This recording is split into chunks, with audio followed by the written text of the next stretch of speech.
स्वागत है आपका आपके अपने YouTube channel Arihant Hindi education में।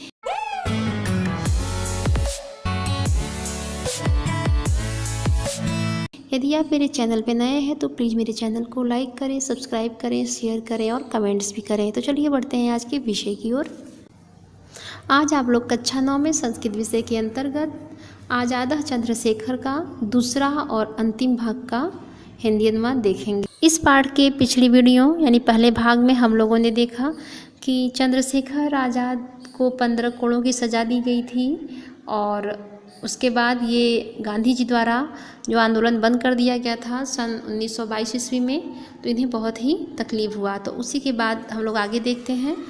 दैवाजादस्य परिचय क्रांतिकारिणां प्रणवेश चटर्जी महोदयेन सह संजातः, अर्थात दैवयोग से एक बार इनका परिचय क्रांतिकारी प्रणवेश चटर्जी से हो गया। अनेन प्रसिद्ध क्रांतिकारिणां मंथननाथ गुप्तेन साकं तस्य परिचयः कारितः।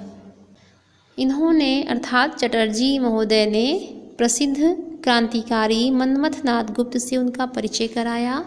आज़ादस्य सत्यनिष्ठामवलोक्य मनमथनाथ गुप्तः क्रांतिकारी दलस्य सदस्यं तमकरोत्।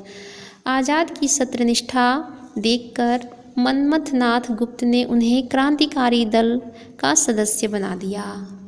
तदानीं क्रांतिकारी दलस्य नेता अमरबलिदायी रामप्रसाद बिस्मिल आसीत्। उस क्रांतिकारी दल के नेता अमर बलिदानी रामप्रसाद बिस्मिल थे। अल्पीयसैव समयेन आज़ादः केंद्रीय क्रांतिकारी दलस्य सदस्यो जातः। थोड़े ही समय में, अल्पस मतलब थोड़े ही समय में, आज़ाद केंद्रीय क्रांतिकारी दल के सदस्य हो गए। गुलिका चालने लक्ष्य भेदने च तेन महत कौशलमवाप्तम्, अर्थात गोली चलाने और निशाना लगाने में उन्होंने अत्यंत कुशलता प्राप्त कर ली। अतः सह तस्मिन् दले अतीव समादृतः आसीत्, अर्थात वह उस दल में अत्यंत आदर के पात्र हो गए।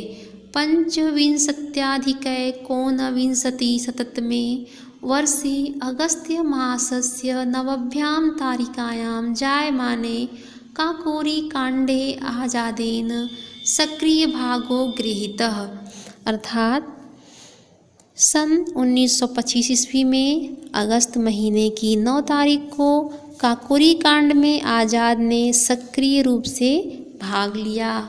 तस्मिन् अवसरे आज़ादं विहाय अन्ये बहवः सहयोगिनः निगटिता शूलमारोपिताश्च, अर्थात इस अवसर पर आज़ाद के अतिरिक्त उनके बहुत सारे सहयोगी पकड़े गए और फांसी पर शूल मतलब फांसी पर चढ़ा दिए गए। तदानीं परम दुःखितोरपि आज़ादः क्रान्तेर्वितो न जात प्रत्युत क्रांतिकारी सेनायाः नायको जातः, अर्थात उस समय परम दुखी आज़ाद क्रांति से विरक्त नहीं हुए बल्कि क्रांतिकारी सेना के नायक बन गए। तेनानेकानि कार्याणि कृतानि अनेके अधिकारिणः आरक्षिणश्च हताः। उन्होंने अनेक कार्य किए, अनेक अधिकारियों एवं पुलिसकर्मियों को भी मारा। लाला लाजपत रायस्य हंता आरक्षी प्रधानः सैंडर्स नामधेयोऽपि आज़ादेन निहत, अर्थात लाला लाजपत राय को मारने वाले पुलिस के प्रधान सैंडर्स को भी आज़ाद के द्वारा मार दिया गया। 1939 वर्षे अप्रैल मासस्य 8म्यां तारिकायाम् आज़ादस्य परामर्शेनैव सरदार भगत सिंह बटुकेश्वर दत्तश्च विधानसभाभवने बम विस्फोट मुकुरुताम्, अर्थात सन 1929 ईस्वी में अप्रैल महीने की 8वीं तारीख को आज़ाद के परामर्श से ही सरदार भगत सिंह और बटुकेश्वर दत्त ने विधानसभा भवन में बम विस्फोट किया। तस्मिन् समये चन्द्रशेखरोऽपि विधानसभाभवनाद् बहिः मोटरयानमादायोपस्थितः आसीत्। उस समय चंद्रशेखर भी विधानसभा भवन के बाहर मोटर गाड़ी लेकर उपस्थित थे।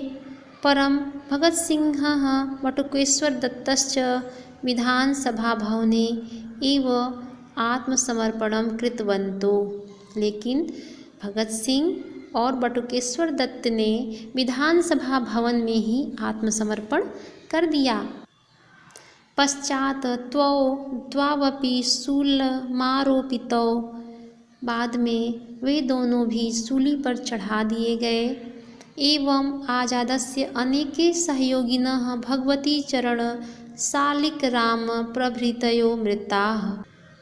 इस प्रकार आज़ाद के अनेक सहयोगी जैसे भगवती चरण, शालिग्राम आदि मृता यानी मारे गए। अतः आज़ाद चंद्रशेखरो नितरां खिन्नो जातः केंद्रीय क्रांतिकारी दलस्य सदस्यो यशपालवीरभद्रयो संदिग्धाचरणेन तु आज़ादो विक्षुब्धो भवत्।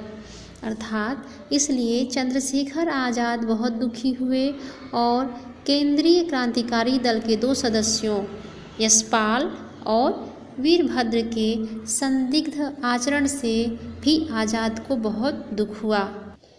यदा दलस्य सदस्या एव विश्वासघातिनो जाताः तदा तस्य दुखिना भूति स्वाभाविकी एव आसीत्। जब दल के सदस्य ही विश्वासघाती हो गए तब तो उनका दुख का अनुभव करना स्वाभाविक ही था।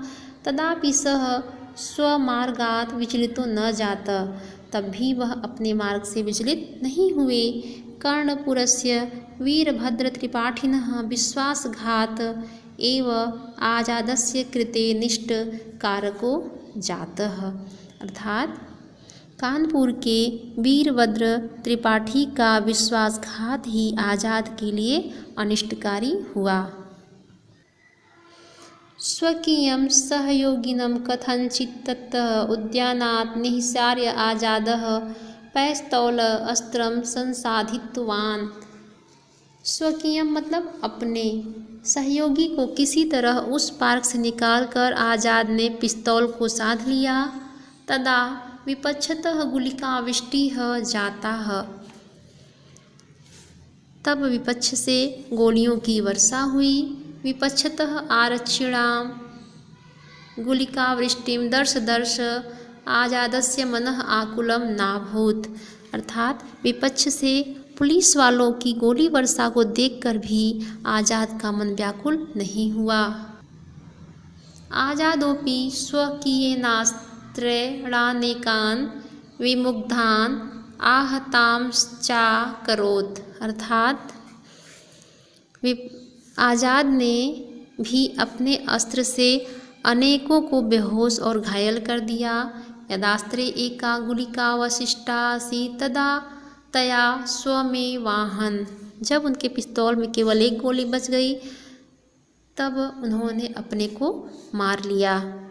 एवमाज़ादश्च चंद्रशेखरो यशः शरीरे रामरताम भजत। इस प्रकार चंद्रशेखर आज़ाद ने अपने यश रूपी शरीर से अपने आप को अमर कर लिया। अर्थात इस प्रकार इस इतिहास में चंद्रशेखर आज़ाद अमर हो गए। एवं विद्याः अमर बलिदायिनो देशाभिमानिनो देश संरक्षकाः क्रांतिकारिणो नवयुवान् प्रतिदिनं नोत्पद्यन्ते।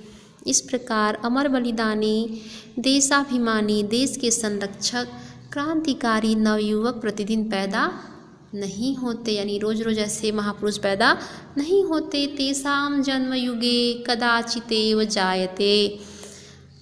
उनका जन्म युग युग में कभी कभी ही होता है। यतश्च एतादृशाः अमरयुवान् युगान्तरमुपस्थापयितुमेवोत्पद्यन्ते। क्योंकि ऐसे अमर युवक युग परिवर्तन के लिए ही उत्पन्न होते हैं। एतेषामावश्यकतापि क्वांचित् की कदाचित् की एव भवति। अर्थात इनकी आवश्यकता कहीं कहीं और कभी कभी होती है। एवं विद्याः आजादस्य चंद्रशेखरस्य द्रष्टारः साक्षात्कर्तारः अद्यापि जीवन्ति ये आत्मानं पावनं मन्यते। इस प्रकार चंद्रशेखर आज़ाद के देखने वाले और साक्षात्कार करने वाले आज भी जीवित हैं, जो अपने आप को पवित्र मानते हैं। भारत भूरपि धन्येव यत्र एतादृशा आत्मबलिदायिनो शूराः स्वकीयेन जन्मना भूमि पावना कृतवन्तः। भारत भूमि भी धन्य है, जहाँ ऐसे आत्मबलिदानी वीरों ने अपने जन्म से पृथ्वी को पवित्र कर दिया और खून से शोणितेन सिंचितवान यानी और अपने खून से सींच दिया। स्वातंत्र माप्तु कामोऽयं क्रांतिकारी दृढ़व्रतः जातो मरो वलेर्दाना जादश्च चंद्रशेखरः। अर्थात स्वतंत्रता प्राप्त करने के इच्छुक क्रांतिकारी दृढ़ व्रती चंद्रशेखर आज़ाद आत्म बलिदान करने से अमर हो गए। ये इस पाठ का दूसरा और अंतिम भाग था। आज के लिए इतना ही। धन्यवाद।